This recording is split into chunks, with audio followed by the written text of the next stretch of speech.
నేను మీ వంశీరాణ్. ఈరోజు మనం మోటో లాంచ్ చేసిన మోటో ఎడ్జ్ 70 ఫ్యూజన్ గురించి మాట్లాడుకుందాం. ఈ మొబైల్ 1 వీక్ యూస్ చేసిన తర్వాత ఎలా ఉందో చెప్తున్నా. దీని ప్రీవియస్ జనరేషన్స్ బాగా హిట్స్ అయ్యాయి. అవే ఎడ్జ్ 60 ఫ్యూజన్ కానీ 50 ఫ్యూజన్ కానీ సేల్స్ అయ్యాయి, బాగా కొన్నారు. ఇప్పుడు వచ్చేసి 70 ఫ్యూజన్ ఎలా ఉందో చూద్దాం. పాజిటివ్స్ ఏంటి, నెగిటివ్స్ ఏంటి, ఈ ఫోన్ కొనొచ్చా లేదా, కొంటే ఎవరు కొనొచ్చు, ఫస్ట్ వచ్చేసి ఫోన్కి బ్యాక్ కేస్ కానీ స్క్రీన్ కార్డ్ కానీ మిస్ అవుతున్నాయి, సపరేట్గా కొనుక్కోవాలి. ఈ ఫోన్కి మెయిన్ బ్యాక్ సైడ్ వచ్చేసి వేగా లెదర్తో వస్తుంది, చాలా సెన్సిటివ్గా ఉంటుంది. కనీసం వీళ్ళు ఒక డమ్మీ కేసు ఇచ్చినా బాగుండేది, మార్కెట్లోకి మంచి కేసు వచ్చేదాకా. మార్కెట్లో కూడా కేసెస్ దొరకటం లేదు, కొంచెం కేర్ఫుల్గా యూజ్ చేయాలి మొబైల్కి కేసెస్ దొరికేదాకా. ఫస్ట్ వచ్చేసి డిజైన్లో ఏ మార్పు లేదు. లాస్ట్ 3 yearsగా ఇదే డిజైన్తో మోటోలో వస్తున్నాయి. డిజైన్ విషయంలో కొంచెం డిసప్పాయింట్ అవ్వచ్చు, కానీ ఇన్హాన్స్ విషయంలో ఫోన్ చాలా బాగుంది. 7000 mAh బ్యాటరీ ఉంది అంటే ఎవరు నమ్మరు. వెయిట్ అంత తక్కువగానే ఉంది, స్లిమ్గా ఉంది. ఫోన్ని పట్టుకునేటప్పుడు కూడా బాగుంది. బ్యాక్ సైడ్ వచ్చేసి వేగన్ లెదర్తో వస్తుంది, చాలా సెన్సిటివ్గా ఉంటుంది. జాగ్రత్తగా యూజ్ చేయండి, మరకలు పడతాయి. బెటర్ కేస్ యూజ్ చేయండి. ప్లాస్టిక్ బాడీతో వస్తుంది. ఫ్రంట్ వచ్చేసి కార్నింగ్ గొరిల్లా గ్లాస్ 7i వస్తుంది. నెక్స్ట్ వచ్చేసి డిస్ప్లే 6.8 inches 1.5K పోల్ డిస్ప్లేతో వస్తుంది. 144 Hz రిఫ్రెష్ రేట్ సపోర్ట్ చేస్తుంది. డిస్ప్లే పరంగా మోటోలో ఏ ప్రాబ్లం ఉండదు. కలర్స్ కూడా చాలా బాగా వస్తాయి వీడియోస్ చేసేటప్పుడు. ఇది 10-bit ప్యానల్తో వస్తుంది. ఈవెన్ HDR10 సపోర్ట్ కూడా చేస్తుంది. డిస్ప్లే చాలా బాగుంటుంది. ఈవెన్ బ్రైట్నెస్ కూడా 800 nits దాకా వస్తుంది. ఇండోర్లో మోర్ దెన్ ఎనఫ్. స్ట్రీమింగ్ చేసేటప్పుడు కూడా 1500 పీక్ బ్రైట్నెస్తో వస్తుంది. సన్లైట్ విజిబిలిటీ కూడా బాగుంటుంది. సౌండ్ కూడా బాగుంది. స్టీరియో స్పీకర్స్తో వస్తుంది. డాల్బీ అట్మాస్తో వస్తుంది. సౌండ్ క్వాలిటీ కానీ లౌడ్నెస్ కానీ ఎవ్రీథింగ్ బాగుంది. డిస్ప్లే సౌండ్ విషయంలో అస్సలు డిసప్పాయింట్ కాదు. వచ్చేసి బ్యాటరీ 7000 mAh బ్యాటరీతో వస్తుంది. 68 watts ఫాస్ట్ ఛార్జింగ్ సపోర్ట్ చేస్తుంది. హెవీగా యూస్ చేసినా కూడా 12 hours దాకా ఛార్జింగ్ వస్తుంది. నార్మల్గా యూస్ చేసే వాళ్ళకైతే 1.5 day దాకా వస్తుంది ఛార్జింగ్. నెక్స్ట్ వచ్చేసి cameras.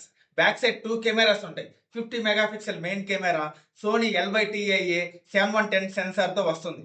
Optical image stabilisation support చేస్తుంది. 13 మెగాపిక్సెల్ అల్ట్రా వైడ్ యాంగిల్ కెమెరాతో ఇచ్చారు. ఫ్రంట్ వచ్చేసి 32 మెగాపిక్సెల్ కెమెరా ఇచ్చారు. డీసెంట్గా ఫొటోస్ క్యాప్చర్ చేస్తాయి. ఓకే, మరీ ఓవర్గా ఎక్స్పెక్ట్ చేయకండి.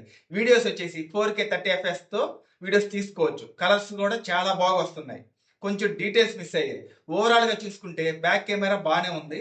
ఫ్రంట్ కెమెరా యూస్ చేసినా కూడా 4K 30 fps వీడియోస్ తీసుకోవచ్చు. వీడియో క్వాలిటీ బాగానే ఉంది. డే టైంలో ఓకే, నైట్ టైంలో కొంచెం డీటెయిల్స్ మిస్ అవుతున్నాయి. ఓవరాల్గా కెమెరా చూసుకుంటే డీటెయిల్స్ అవసరం లేదు, ఫొటోస్ బాగుండాలి అనుకుంటే ఖచ్చితంగా నేను ఈ ఫోన్ రికమెండ్ చేస్తాను. లేదు నాకు డీటెయిల్స్ బాగుండాలి, తర్వాత అయినా నేను ఎడిటింగ్ చేసుకుంటాను, డీటెయిల్స్ బాగుండాలి అంటే దీంట్లో డీటెయిల్స్ సరిగ్గా తీసుకోవటం లేదు. సోషల్ మీడియా ఫొటోస్ కావాలనుకుంటే ఈ మొబైల్ మిమ్మల్ని ఖచ్చితంగా సాటిస్ఫై చేస్తుంది. నెక్స్ట్ వచ్చేసి ప్రాసెసర్. స్నాప్డ్రాగన్ 7S Gen 4 ప్రాసెసర్తో వస్తుంది. మంచి ప్రాసెసరే. జనరల్ యూసేజ్కి, నార్మల్ యూజ్ చేసే వాళ్ళకైతే ఎక్కడా కూడా ల్యాగ్స్ ఉండవు. ఈ మొబైల్ గేమింగ్ ఓరియంటెడ్ ప్రాసెసర్ అయితే కాదు. గేమ్స్ బాగా ఆడతాను అనుకుంటే 8 series ప్రాసెసర్కి వెళ్ళండి. గేమింగ్ ఎక్స్పీరియన్స్ బాగుంటుంది. గేమ్స్ అయితే ఆడుకోవచ్చు, నార్మల్గా ఏం ప్రాబ్లం ఉండదు. బాగా ఆడతాను అంటే అప్పుడప్పుడు ల్యాగ్ అయితే అవుతుంది గేమ్స్ ఆడేటప్పుడు. LPDDR5X ర్యామ్తో వస్తుంది. UFS 3.1 స్టోరేజ్తో వస్తుంది. ఆండ్రాయిడ్ 16తో వస్తుంది. 3 years Android updates, 5 years security అప్డేట్స్తో వస్తాయి. ఇది IP68-69 రేటింగ్, వాటర్ రెసిస్టెన్స్తో వస్తుంది. నెక్స్ట్ వచ్చేసి price. Base variant 8GB 128GB model 27తో వస్తుంది.